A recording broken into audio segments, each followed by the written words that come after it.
Hi guys, nagbabalik na naman si Dirty TV.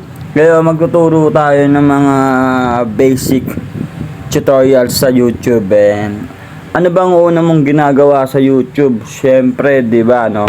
Ginagawa mo sa YouTube yung yung manonood ka ng gusto mong panoorin, tapos magi-research ka.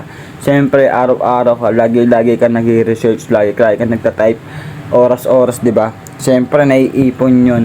Yung naiipon mong research sa mga napapanood mo, hindi mo ba alam na babawasan ng memory mo sa cellphone?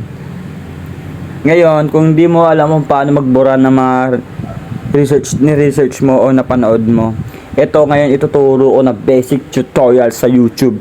Ang una mong gagawin, syempre, pupuntaan ng YouTube, hindi Google, tanga. YouTube, okay? YouTube pala, YouTube. Bobo bumasa. Syempre, 'di ba?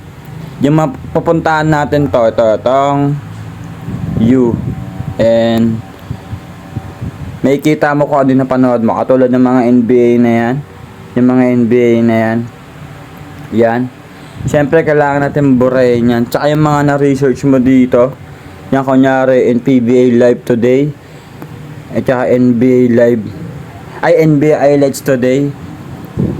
Ito ang tamang pagburanan para hindi siya nakakabawas ng memory sa cellphone. Syempre, punta ka sa you ulit. Sa mo, yan, sa profile mo, yan. Sabay, hanapin mo, punta ka sa settings.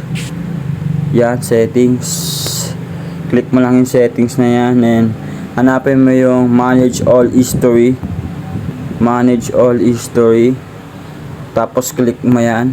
Pag kinilik mo yan, yung mga ginawa mo, mga pinanood mo. Yan, yung mga pinanood mo na yan. And para mabura yan, gato gagawin mo. Syempre, para hindi isa-isa. Ito, nakikita mo yung delete na yan. Click mo lang yan, yan. Delete today. Mga pag delete today, yun lang yung mga pinanood mo, yun lang yung mabubura. Pero kapag delete all time, lahat ng mga napanood mo na kahapon, sa araw, na last pa. Kaya syempre pipiliin natin ay delete all time, 'di ba? Para tanggal lahat. Yan, syempre ito pa mga basic tutorial, got it. Okay, 'di ba? Wala na. And ngayon, medyo hindi siya mahihirapan, wala na nakalagay. And sana nagustuhan nyo tong aking basic tutorials.